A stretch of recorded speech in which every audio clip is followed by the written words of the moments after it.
بسم الله الرحمن الرحيم.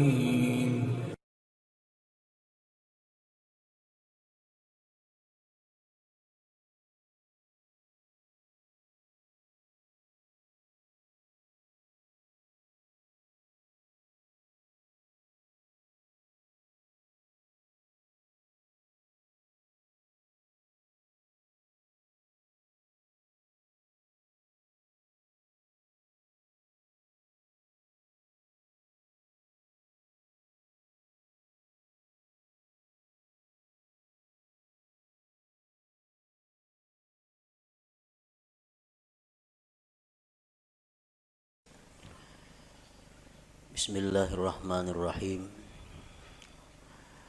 Alhamdulillahilladzi jama'ana fi rawdatin min riyadil jannah. Ashhadu an la ilaha illallah wahdahu la syarikalah. Wa ashhadu anna sayyidana Muhammadan abduhu wa rasuluhu wa la nabiyya ba'dah.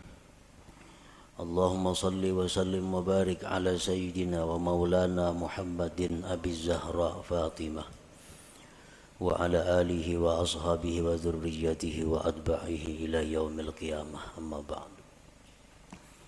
Yang kita hormati dan kita cintai para habaib dan para alim ulama, para muhibbin hadirin hadirat rahimakumullah. Alhamdulillah wa syukrulillah, kita panjatkan kehadirat Allah yang telah mengumpulkan kita di tempat ini, di tempat yang disebut oleh Rasulullah sallallahu alaihi wasallam raudatun min riyadil jannah, satu taman dari taman-taman surga. Kita berharap dan memohon kepada Allah agar selalu dikumpulkan dalam kebaikan dan takwa sampai akhir hayat kita, amin ya rabbal alamin.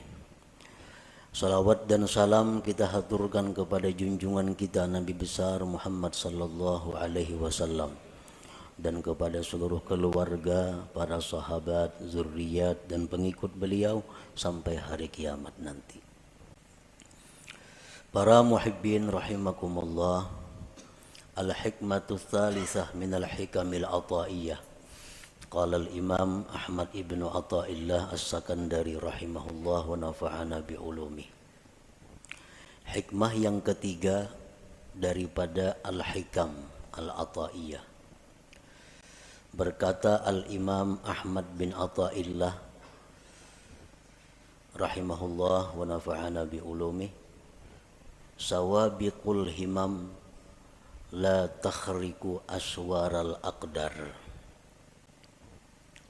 Sawabiqul himam la takhriku aswaral aqdar. Artinya keinginan yang cepat, himmah yang kencang tidak akan bisa menembus pagar takdir Allah Subhanahu wa ta'ala.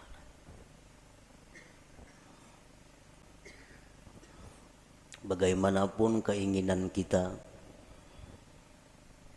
kuat dan kencangnya itu keinginan kita, kada akan bisa merubik atau menembus pagar-pagar takdir Allah Subhanahu wa ta'ala. Para muhibbin rahimakumullah, sawabiqul himam itu bisa dimaksudkan dengan quwwatul azimah, artinya kekuatan cita-cita. Nah, kekuatan keinginan yang ada di dalam hati kita. Kita ada mempunyai cita-cita, ada mempunyai keinginan. Keinginan kita itu ada lemah, ada kuat. Kalaunya lemah keinginan kita, habis hanya sampai keinginan itu. Kada tapi hendak juga. Hendak aja cuma kada tapi hendak. Nah, itu ngarannya keinginannya lemah. Nah, keinginan yang kuat disebut dengan quwwatul azimah. Keinginan yang kuat. Keinginan yang kuat dalam diri kita itu menimbulkan beberapa perkara. Satu, al-kasbu, usaha. Nah, kita kapingin benar, hendak benar lawan sesuatu. Hendak benar kita jadi orang sugih. Hendak benar jadi orang alim. Hendak benar jadi orang saleh. Lalu dari keinginan kehendak yang kuat itu timbullah usaha. Nah, timbul usaha. Bagi yang hendak sugih lalu inya bahimat usaha mencari rezeki. Bagi yang keinginan kuat hendak jadi orang alim, usaha bahimat mengaji ke situ kamari memperbanyak ilmu. Bagi orang yang punya keinginan kuat hendak jadi orang saleh, macam-macam amalan diamalkannya. Quran, tahajud, salawat, macam-macam supaya jadi orang saleh. Nah, itu ngarannya adalah usaha yang timbul dari keinginan yang kuat. Yang kedua, keinginan yang kuat di dalam diri kita itu bisa menimbulkan juga doa. Nah, doa. Ini keinginan ini luar biasa di dalam hati, menggebu-gebu. Akhirnya berdoa lawan Tuhan. Ya Allah, hamba hendak jadi kainina. Hamba hendak jadi orang ini nah. Hamba hendak jadi itu nah. Kenapa maka berdoa itu inya? Karena kada tahan lagi menyandang keinginan di dalam dadanya. Kada tahan lagi menyandang sampai meminta lawan Allah. Lalunya berdoa. Nah, yang ketiga, dari keinginan yang kuat itu timbul sesuatu yang disebut ngarannya tawajjuh. Nah, tawajjuh. Tawajjuh ini apabila dari orang saleh ngarannya karamat, bila dari orang fasik ngarannya istidraj. Orang bahari batu. Nah, ini batu. Cuma karena keinginan yang kuat di dalam hatinya, batu itu ditawajjuhkannya menjadi emas, jadi emas batu itu. Jadi emas. Duit, daun. Daun itu diambilnya. Keinginannya yang kuat dalam hati supaya daun ini jadi duit, lalu tawajjuhnya luar biasa kepada itu, daun dibuka jadi duit. Amun ini orang saleh ngarannya karamat, orang wali ini. Amun itu orang-orang fasik ngarannya istidraj, lanjuran. Orang dahulu mengambil handayang. Nah, handayang beteng ponyur. Lalu ditawajuhnya jadi buhaya. Jadi buhaya.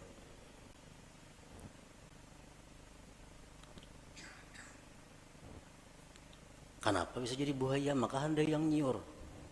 Karena ini orang punya keinginan kuat di dalam hatinya supaya jadi buaya, lalu timbul tawajjuh yang kuat, nah jadi buaya.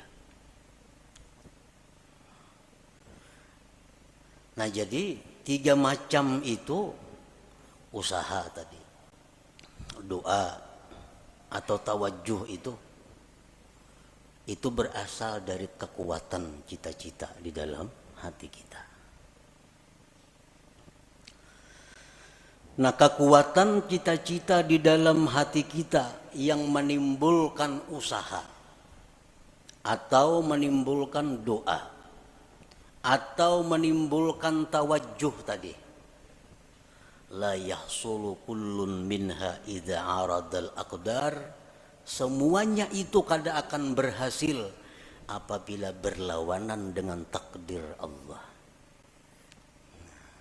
Bila mana berlawanan dengan takdir Allah. cita-citanya kuat, hendak jadi orang sugih. Lalu inya berusaha, macam-macam buka usaha. Kalau takdirnya orang ini jadi miskin, usahanya selalu gagal. Kayak apa aja kuatnya keinginan kita, kayak apa aja usaha kita itu banyaknya, kada akan bisa menembus pagar takdir Allah. Kalau sudah kita ditakdirkan jadi orang miskin, kada kawa. Usaha apa aja dijalankan, kada mau cocok, kada mau berhasil. Siang malam buka usaha, macam-macam cabang usaha, nya kehendakan jadi orang sugih, kada kawa. Kalau kada didukung, diperintah, disesuaikan dengan takdir Allah Subhanahu wa ta'ala. Nah, itu salah satu maksud tadi, sawabikul himam la takhriqu aswaral aqdar. Doa, cita-cita nang kuat di dalam hati, akhirnya berdoa, saling panjangan doa, tetangis-tangis berdoa. Tapi kalau takdir kada mendukung, doa kada akan jadi apa-apa. Doa kada akan diterima, doa kada akan berhasil apabila berlawanan dengan takdir Allah. Kita ditakdirkan sakit, semalaman kita berdoa supaya sehat, kan mau kabul doa, karena takdir sudah berdahulu. Belum kita berdoa sudah ada takdir kita sakit. Nah, jadi doa kita kayak apapun hebatnya, walaupun doa dari nabi, doa dari wali, ismul a'zam macam-macam dibaca, kada mau berhasil kalau itu sudah bertentangan dengan takdir Allah. Bagaimanapun hebatnya, kencangnya, kada akan bisa menembus pagar takdir Allah Ta'ala itu. Nah, tawajuh kayak itu juga. Tawajuh kayak apapun orang mentawajuhkan sesuatu, digiling-giling batu berjam-jam kada jadi emas juga, padas tangan. Nah, kalau takdirnya kada ada. Nah, kalau nang takdirnya memang jadi, berbeda japa aja ditawajuhnya itu batu jadi emas.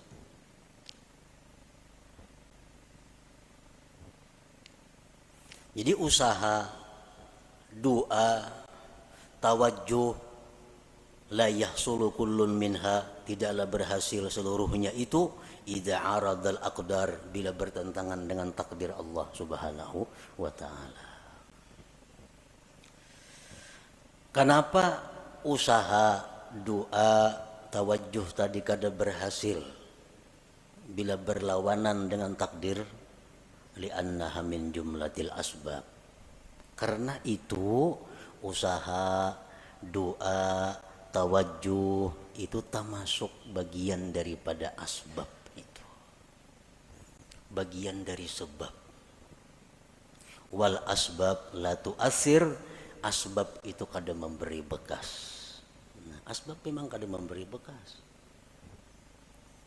Doa misal, kita berdoa kabul, pandirannya benar aja kabul, tuh kisahnya kabul. Padahal memang takdir Tuhan. Memang takdir Tuhan. Kalau asbab itu kada memberi bekas napa-napa, doa kah, usaha kah, tawajuh kah, ngarannya gini sebab. Dan sebab itu kada memberi bekas.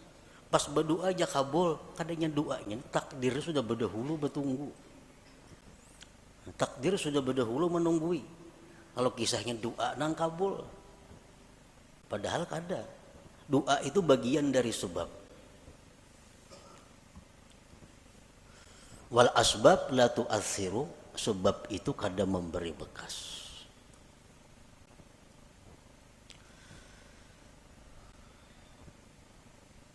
Kalau sebab itu kada memberi bekas, nang apa gunanya?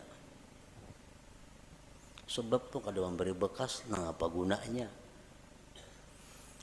Nah, dari satu sisi atau beberapa sisi, sebab itu bisa dicontohkan dengan khadam. Khadam. As-sabab khadamul aqdar. Sebab itu adalah merupakan pembantu takdir. Sebab itu pembantunya takdir. Nangaran pembantu apa kekuatannya ada? Pembantu musibati lambung mun patuarannya kada mengijinakan kada kawa. Pembantu kada daya. Berangkat, bulik, angkat ini, angkat, turunakan ini, turun. Pembantu. Nah, as-sabab itu khadamul aqdar. Khadamnya takdir. Dan nangaran khadam ini diupah. Bila baik diganjar pahala, bila jahat diganjar dosa. Nah, jadi itulah adanya sebab ini hanya untuk menimbulkan ganjaran. Kalau mempengaruhi, sebab kada ada sama sekali. Kada ada mempengaruhi apa-apa. Cuma hanya maulah upah, maulah ganjaran.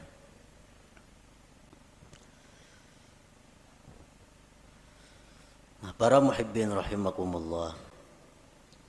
Faman i'taqada annal asbab tu'athir fahuwa kafir. Siapa yang mengiktikadkan dalam hatinya bahwa asbab itu memberi bekas, maka dia kafir. Mengiktikadkan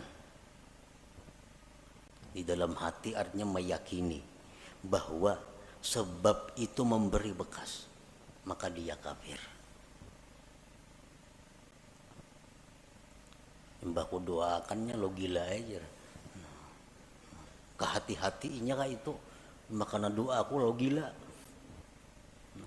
Kayak doa itu menggilaakan inya sampai ke dalam hati inya meyakini bahwa gara-gara doa inya jadi gila. Nah, ini kafir.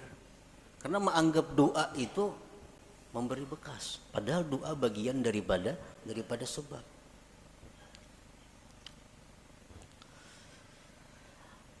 Wa man i'taqada annal asbab tu'assiru biquwwatin ja'alaha Allah biha fa huwa fasik.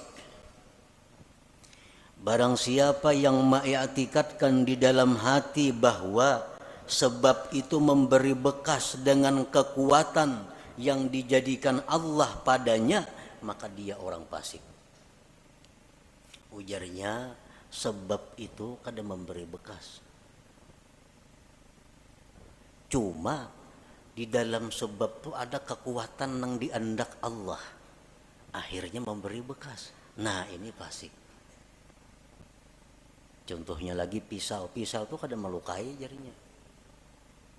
Tetapi karena di pisau itu ada kekuatan yang diletakkan Allah di situ, lalu pisau itu jadi melukai. Nah, ini orang fasik ngarannya. Kalau i'tikad seperti itu.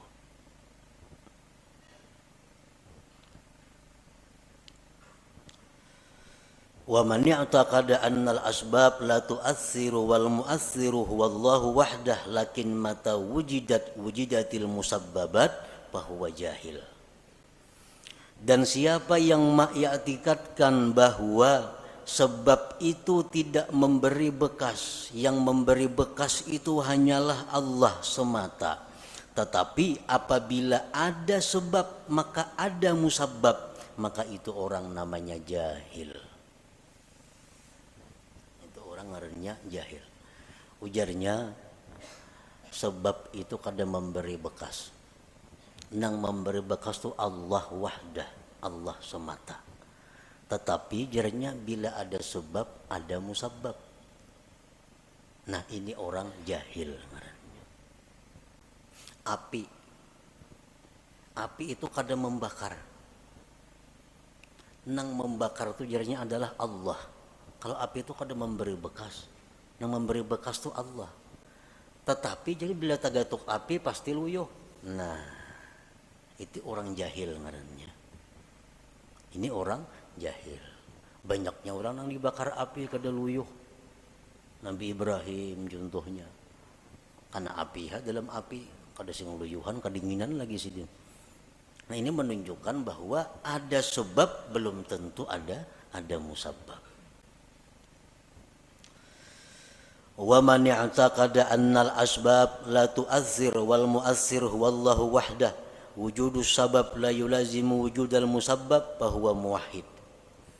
Siapa yang mengiktikadkan di dalam hatinya bahwa sebab itu tidak memberi bekas, yang memberi bekas itu hanyalah Allah semata, adanya sebab belum tentu adanya musabbab, maka itulah orang yang bertauhid sebenarnya. Itulah orang yang bertauhid sebenarnya. Nang memberi bekas itu adalah Allah, sebab kada memberi bekas. Oleh karena itu ada sebab belum tentu ada musabbab. Tagatuk api belum tentu luyuh, tagatuk pisau belum tentu luka. Karena itu kada memberi bekas. Nah, memberi bekas adalah Allah Subhanahu wa ta'ala. Nah, para muhibbin rahimakumullah,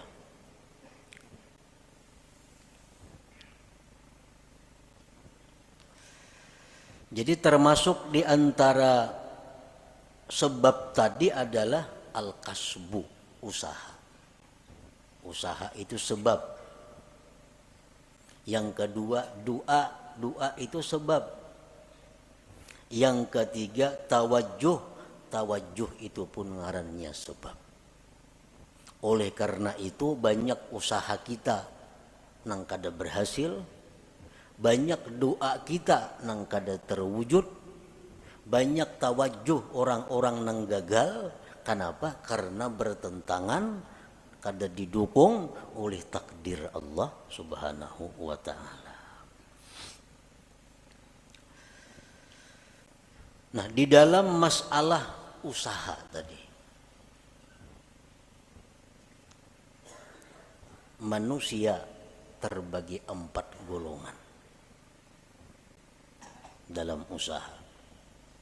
Yang pertama, mayyarar rizqa minallahi ta'ala wa minal kasbi. Ada orang yang melihat atau meyakini rezeki itu dari Allah dan dari usaha. Ini meyakini rezeki itu dari Allah dan dari usahanya. Gabungan dua itu datanglah rezeki. Bahwa musyrik, maka ini orang ngarannya musyrik, menyekutukan Allah. Bujurai rezeki daripada Allah, mau kada berusaha mana datang duit. Nah, itu orang musyrik itu. Kada boleh dietikatkan dalam hati. Tahu rezeki daripada Tuhan. Mengada buka toko, mana datang duit? Dia orang tua rajin itu. Model menasihati anak kada tahu salah seorangnya. Nasihat nang salah. Anak dilajari syirik.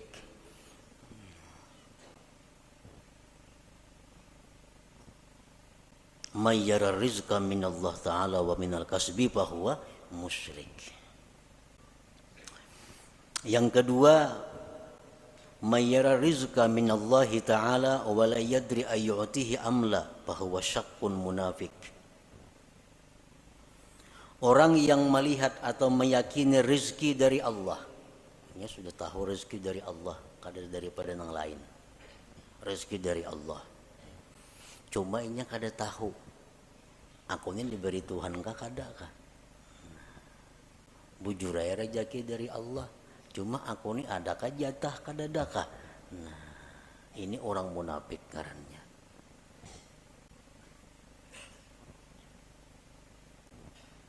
Yang ketiga, mayyara rizqa minallah wa la yuaddi haqqah aw ya'sillah li ajlil kasbi fahuwa fasik. Orang yang mengetikatkan bahwa rezeki itu semata-mata daripada Allah, tetapi dia kadang menunaikan hak hartanya, atau dia maksiat kepada Allah karena menjalankan usahanya, bahwa fasik, maka ini orang fasik ngarannya. Bujurnya hatinya bulat, rezeki dari Allah, bukan dari yang lain-lain, tapi usahanya ramak-rampuk, haram ia jua, nang halal mau jua, usahanya berdusta mau jua, zakat memotong mau jua. Nah, ini orang fasik ngarannya. Yang keempat, mayyara rizqa minallah wahdah wa akhraja haqqahu wa la ya'sillah li ajlil kasbi fahuwa mu'minul mukhlis. Orang yang mengetikatkan bahwa rizki dari Allah semata, dan dia mengeluarkan haknya dan dia tidak maksiat kepada Allah karena usahanya, maka itulah orang mukmin yang mukhlis, yang murni ngarannya.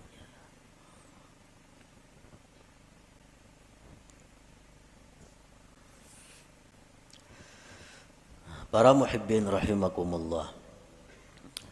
Rasulullah sallallahu alaihi wasallam bersabda, beliau mengkhabarkan tentang iman. An tu'mina billah wa malaikatihi wa kutubihi wa rusulihi wal yaumil akhir wa tu'mina bil qadari khairihi wa syarrihi. Ujar Nabi, iman itu adalah kamu beriman dengan Allah. Allah mempunyai sifat 20 yang wajib, 20 yang mustahil, 1 yang harus. Nang nyaman kayak itu aja. Yang kedua, beriman dengan malaikat. Malaikat itu makhluk Allah nang suci, nang diciptakan Allah, jumlahnya hanya Allah nang tahu berapa. Kita hanya wajib tahu 10. Wa kutubihi, wajib beriman dengan kitab-kitab Allah. Kitab yang diutus ke dunia banyak, cuma kita wajib tahu 4. Wa rusulihi, dan rasul-rasul Allah, kita wajib beriman. Rasul Allah banyak, cuma kita nang wajib tahu 25 orang. Wal yaumil akhir, dan beriman dengan hari kiamat. Wa tu'mina bil qadar, dan engkau beriman dengan takdir, khairihi wa syarrihi, baik takdir itu takdir kebaikan atau takdir yang jahat. Kita wajib beriman bahwa semuanya itu adalah ditakdirkan oleh Allah Subhanahu wa ta'ala. Nah, oleh para ulama dijelaskan bahwa kita beriman dengan takdir itu mengandung 4 hal. Kita beriman dengan takdir Allah, beriman dengan takdir, percaya dengan takdir, itu terdiri dari 4 hal. Yang pertama,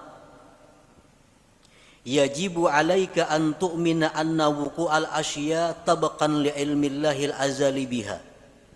Wajib atas engkau bahwa engkau beriman bahwa terjadinya sesuatu itu sesuai dengan ilmu Allah yang azali.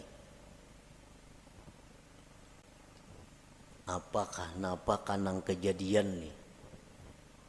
Baik diri kita, baik orang lain, baik alam semesta, apapun kejadian ini itu sesuai dengan apa yang diketahui Allah, sesuai dengan apa yang diputuskan oleh Allah pada masa azali. Sedikit pun kadada sesuatu yang kada sepengetahuan Allah.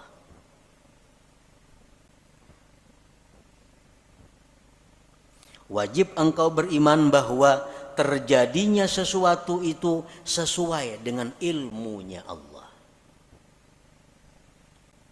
Nah, yang kedua, yajibu alaika an tu'mina annahu ta'ala khalaqa af'alal ibad kullaha min khairin wa syarrin wa iman wa kufrin. Wajib atas engkau beriman bahwa Allah Ta'ala itulah yang menciptakan perbuatan hamba seluruhnya, baik jahat, iman dan kafir. Iman, kafir, baik, jahat, itu semuanya adalah ciptaan Allah. Nah, kita wajib di dalam hati mengetikatkan itu. Innallaha khalaqal khaira wasyarr, Allah menciptakan kebaikan dan kejahatan. Tuba liman khuliqa lil khair, untung orang yang diciptakan Allah untuk kebaikan. Allah ada maulah surga, Allah ada maulah neraka. Kedua-duanya ulahan Tuhan. Allah menciptakan manusia, ada yang diciptanya untuk menghuni surga, ada yang dicipta untuk menghuni neraka.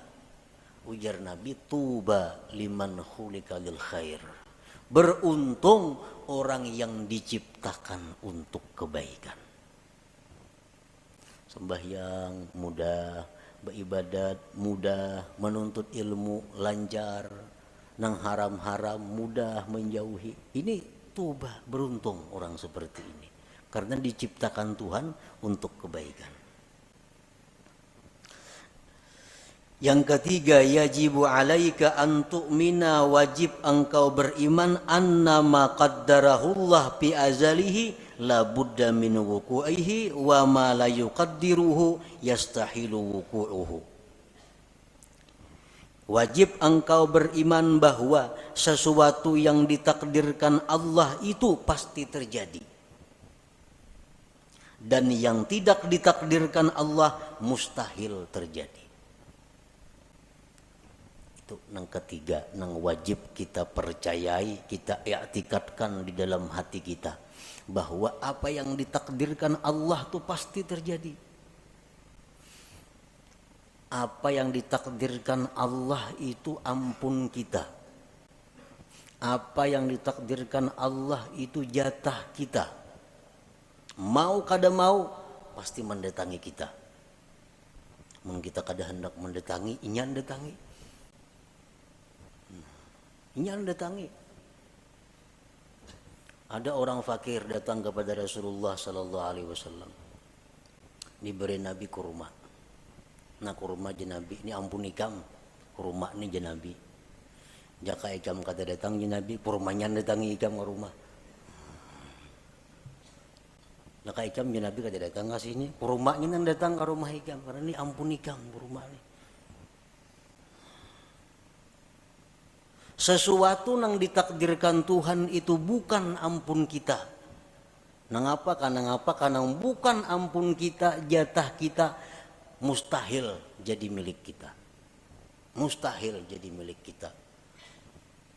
Mesti beambung kita hendak minta, kada kawa. Amun itu kada ampun kita.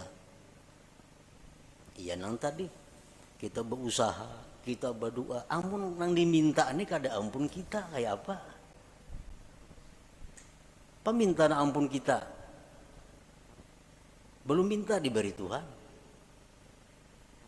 Nang sulit ini kita minta nang kada ampun kita, lalu kada kabul doa itu. Jadi wajib kita beriman annama qaddarahullah bi azalihi, sesuatu yang Allah takdirkan pada azalnya la budda mi wuqu'ihi, tidak boleh tidak atau pasti terjadi. Wa ma la yuqaddiruhu yastahilu wuquhu, dan sesuatu yang tidak Allah takdirkan mustahil terjadi.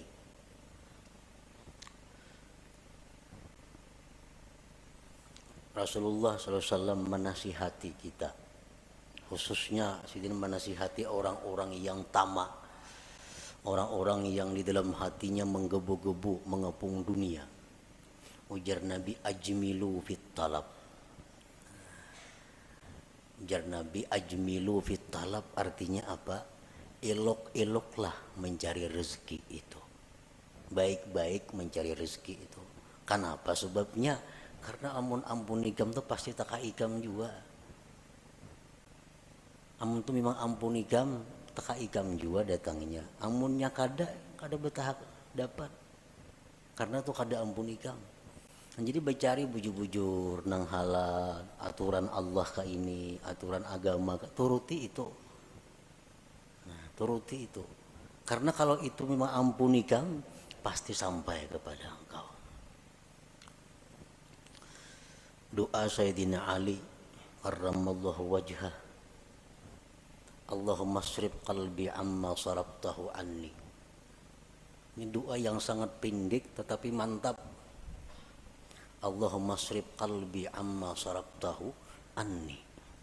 Artinya apa? Ya Allah, palingkan hatiku. Jangan menoleh artinya. Ya Allah, palingkan hatiku. Jangan menoleh, jangan menghendaki, jangan mengingini. Ma sarabtahu anni, sesuatu yang memang bukan jatahku. Jadi amun itu tuh kada ada jatah seorang, jangan ada hendak hati ini. Nah kali ini hendak pas kada ada jatahnya kalau sakit hati. Nah, hendak lawan itu bukan jatah kita. Nah, jadi Allahumma srif qalbi amma sarabtahu anni. Ya Allah, palingkanlah hatiku dari sesuatu yang telah kamu palingkan dia daripadaku.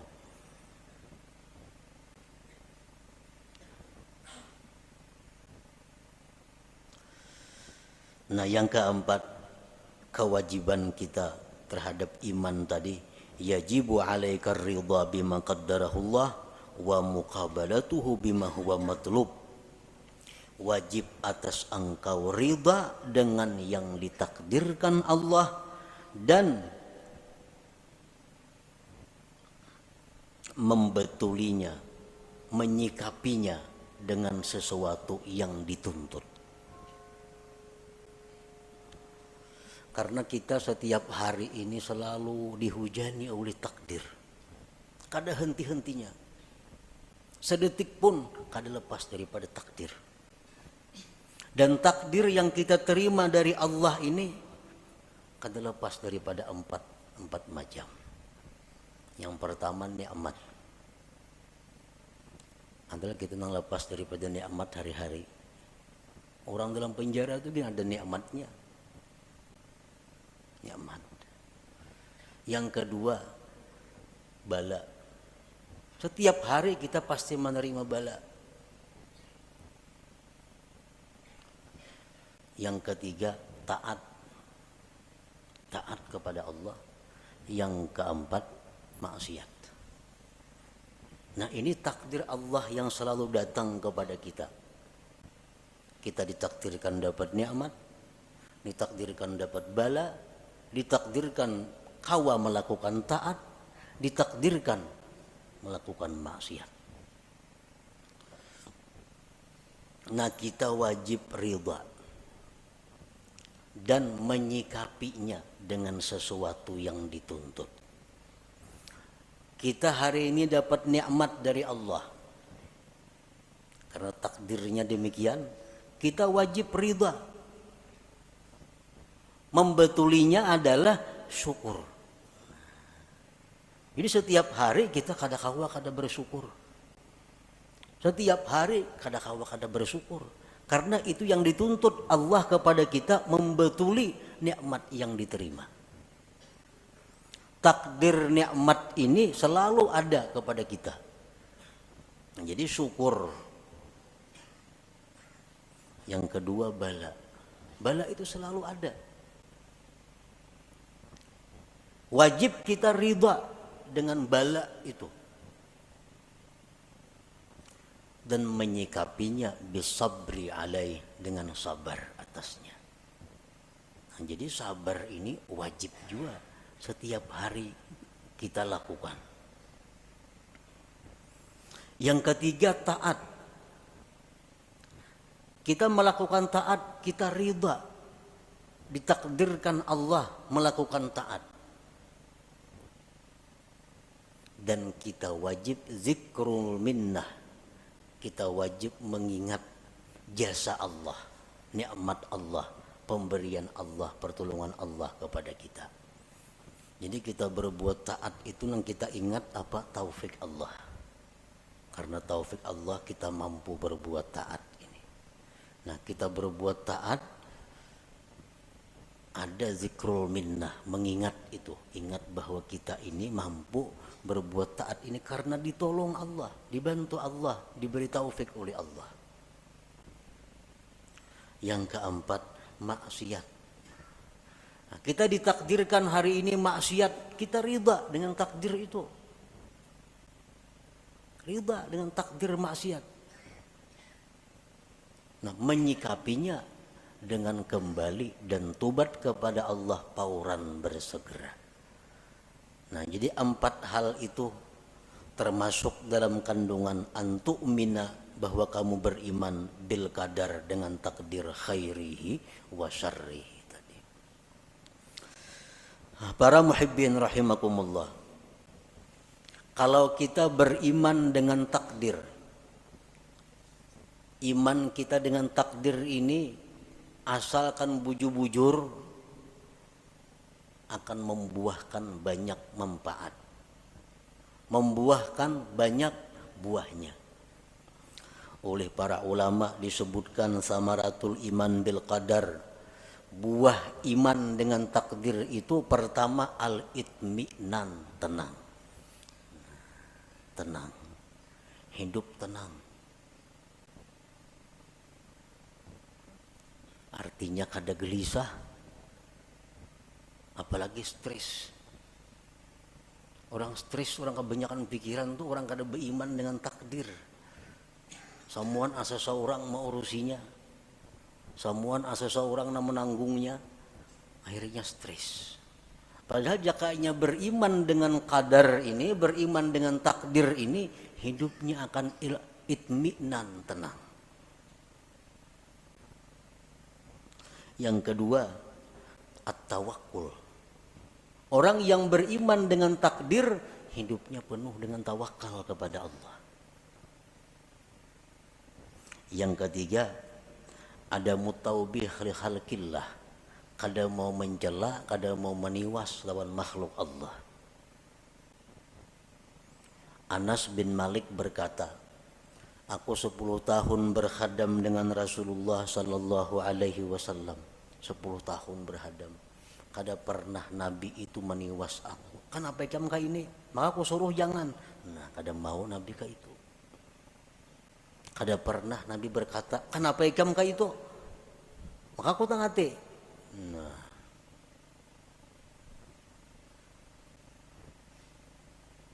kalau kita beriman dengan takdir, kada ada istilah meniwas, menyalahkan makhluk Allah. Dan yang keempat, buah kita iman dengan takdir adalah ighlaqu babi syaitan bi'in, walau mengunci, menutup pintu syaitan. Syaitan ini suka mewaswisi hati kita dengan jikalau, andai kata, umpama. Nah, itu pintu syaitan.